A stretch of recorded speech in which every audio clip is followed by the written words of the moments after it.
देखिए, मेरे को क्या लग रहा है कि अभी इंडिया का जो विकास होने वाला है ना, एक्सपोनेंशियल डेवलपमेंट होने वाला है। जैसे मैंने आप बताया, किसी चीज़ में आप देखिए, हम आज के दिन चाहे हम 4 ट्रिलियन की इकोनॉमी हो गए, हम वर्ल्ड वाइड कहीं भी कुछ भी नहीं है। हम लोग, हमारा वर्ल्ड वाइड कहीं भी कोई डोमिनेंस नहीं है किसी भी चीज़ के अंदर में। चाहे आप फार्मा की बात कीजिए, चाहे आईटी में भी बात कीजिए, हमारे पास में एक प्रोडक्ट नहीं है आईटी के अंदर में। हम आईटी सर्विसेज ही कर रहे हैं।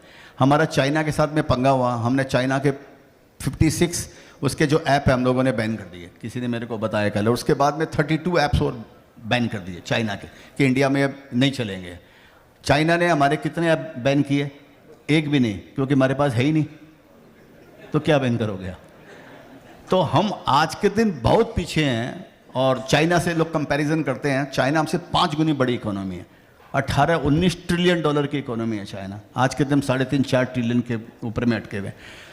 तो मैं चाइना गया, 9 महीना चाइना था, मैं जाता आता रहता, घर लेकर 9 महीना रहा मैं चाइना में। तो मैंने ये समझा कि चाइना का जो विकास हुआ, एक जगह मैंने पहले पढ़ा था कि जो ये इंफ्रास्ट्रक्चर जो है ना, ये इकोनॉमी इनेबलर है, ये जीडीपी इनेबलर होता है। जो इंफ्रास्ट्रक्चर जो शेयर्स होते हैं, इंफ्रास्ट्रक्चर जो सेक्टर जो है ये। तो मैंने देखा चाइना के अंदर में वो रोड बनाते हैं तो यहाँ से लेकर 150 किलोमीटर तक सीधी लंबी रोड बना देंगे लोग। बीच में जितने मकान आ गए, मंदिर आ गए, गिरजा आ गए, मस्जिद आ गए, किसी को पूछने का जरूरत नहीं है, वो झटके में उड़ा दिया सबको।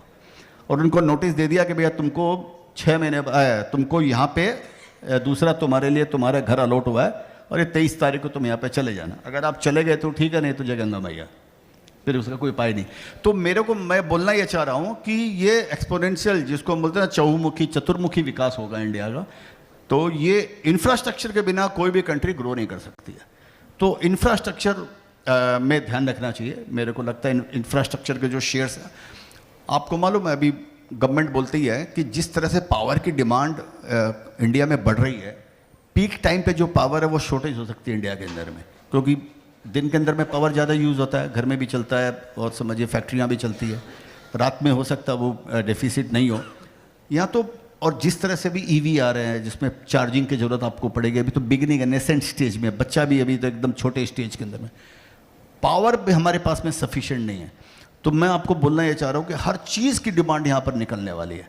खाली पावर नहीं, खाली एयरपोर्ट नहीं, खाली पोर्ट नहीं, टनल नहीं, आप इतना काम निकलेगा। कुछ कंपनियों में मेरा इन्वेस्टमेंट है, उनके साथ में कुछ मेरा कभी बात हुआ तो उन्होंने बताया काम करने वाली कंपनियाँ नहीं है। माने अगर आप सोचिए, अगर कोई एक 10,000 करोड़ का किसी कंपनी को इंडिया में, अगर मैं पूछूं 10,000 करोड़ का सिंगल ऑर्डर किसी कंपनी को दिया जाए, कौन कंपनी करने के काबिल है, तो सबके दिमाग में आएगा लार्सन टुब्रो फॉर एग्जांपल। और इंफ्रास्ट्रक्चर में कौन इतना बड़ा काम करेगा, सिंगल कंपनी। तो इतनी बड़ी प्रॉब्लम है यहाँ पे कि रियल कंपनी और जो उसकी बैलेंस शीट भी सॉल्वेंट, माने वो फंडामेंटल भी साउंड हो, क्योंकि बैंक गारंटी देनी पड़ेगी आपको। 10,000 करोड़ का अपना ऑर्डर लिया तो आपको 1,000-1,500 करोड़ की बैंक गारंटी, तो आपको कम से कम बैलेंस शीट पर दम तो होना चाहिए। तो मेरा मतलब ये हर तरह का विकास होने वाला है यहाँ पे, आप हर, और इंफ्रास्ट्रक्चर मान के चलिए, और ये हर तरह का विकास होएगा।